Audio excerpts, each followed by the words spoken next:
What's up, guys? I'm gonna do another review today. I think it might be my second last biography book. I went through the season kind of when I just was reading about people. This one is Trevor Noah's Born a Crime. Can you see that? Yeah, you can. Man, what a fucking book. This book is great. Just go buy it. End of review. And that's it. Don't have to watch, you don't have to like, you don't have to subscribe. Just fucking go and get it. I even gift this to, I had a colleague, it was like his last day at work, and I gave it to him as a gift, so it's a great gift idea. And actually my friend from watching the previous video on Anne Frank's diary bought a whole bunch and then gifted them to his colleagues. So getting gifts, books as gifts is a good idea, guys. So, and you should get this for yourself and get this for your loved ones and friends and family and whatever else, random strangers even. So it's Trevor Noah's Born a Crime.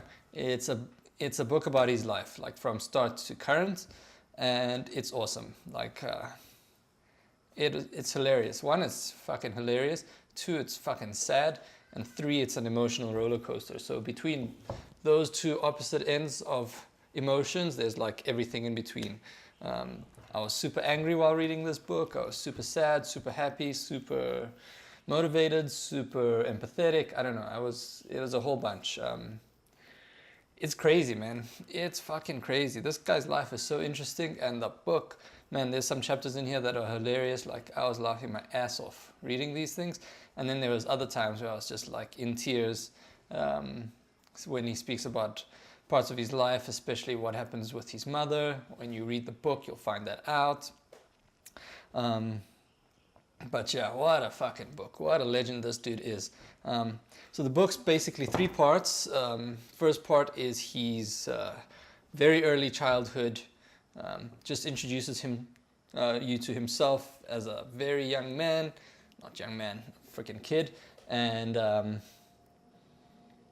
man, the fucking, just the first chapter is hilarious, dude. Just how he introduces himself getting thrown out of a taxi.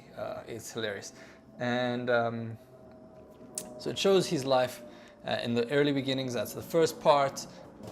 So early childhood and his family, introduction to there. And then it shows that second part is like his youth up until like teenage years, kind of all his struggles, his journey through high school and primary school, cool things that happened, bad things that happened, him finding his way, looking into the life of crime, being a DJ.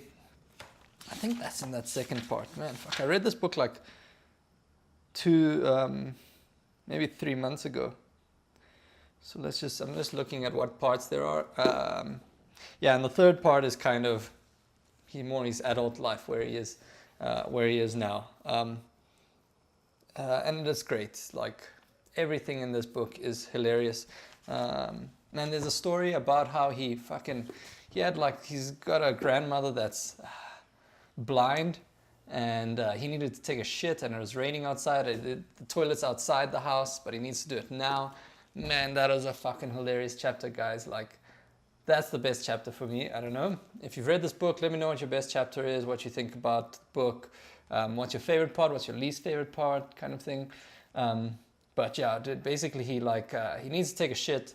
He cannot go outside because it's piss pouring with rain, and there's only one other person in the house, and it's his grandmother.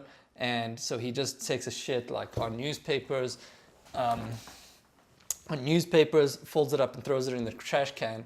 And he's like, oh fuck, I don't even want to ruin it for you. That does ruin it. That's spoiler alert there. But like his grandmother notices she hears something, but this guy's taking a shit, and he's keeping quiet because he doesn't want his grandmother to know what he's doing. Fuck. And then this guy throws it in the trash can, and then everyone is smelling shit later on in the day, and they're like, oh fuck, this house is cursed, someone's put a curse on it. Then they call all these people to scream and shout to get the like demons out. Meanwhile, it's just this little kid that took a shit in his own house. So that's a fucking, I would get the book just for that chapter, just to read it. Fuck, what is that chapter called? Second girl, come here. I don't know. Who cares what it was called? Just fucking get it. It tells about his heartbreaks, like a girl that he liked, and how, man, it's very relatable, dude. Just fucking get the book. It's great. One of the best books I've read this year, if not the best. Like top 3, top 2. Fuck it, maybe the best. Yeah, I'll definitely reread it again this year, maybe even. Yeah, I'm telling everyone to get it. I've been getting it for people. You should go get it. If you've gotten it, read it, or heard about it from your friend, tell me about it. Tell me what you think about it. And yeah, guys, I'll see you at the next one. I might do one more biography book. It's I'm thinking of doing Dikgang Moseneke as my own liberator.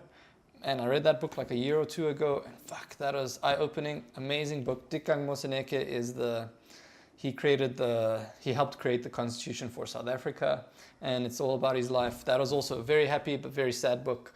I don't have it because I gave it to my brother, so I have to go buy it again and then do it, but I probably will buy it. But that might wrap things up for my biography session. Kind of couple videos. Now I'm reading like Seth Godin and Daniel Pink. I've gotten a few books from Daniel Pink. He's always good. I've always enjoyed his perspective that he provides me with. And I'm reading Peter Thiel's 0 to 1 right now, because I'm at a stage where I might just like change my client, and it's not that easy to do these transitions. It's kind of like you quit one person, you lose all your revenue, and then your company needs to make money from other people. So it's a change that I've been thinking about, and these books are going to help me with it. So that's a thing that you guys should use books for, is like they should be a help to you. If you like check my first video I did on Principles from Ray Dalio, that's a phenomenal book. That is like a book that can guide you. And I think Peter Thiel's books can also guide me with why starting a company. Oh, the book from Daniel Pink is also called When. It's all about timing of startups and business and things like that. I think basically, actually, I just need to stop being a pussy and quit this client and get a new one and fuck it.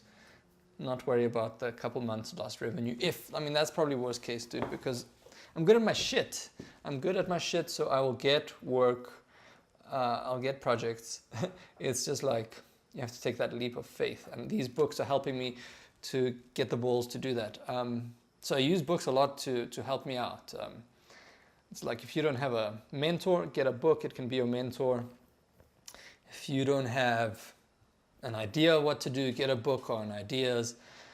It's just so cool, guys. Books are great. Get into reading.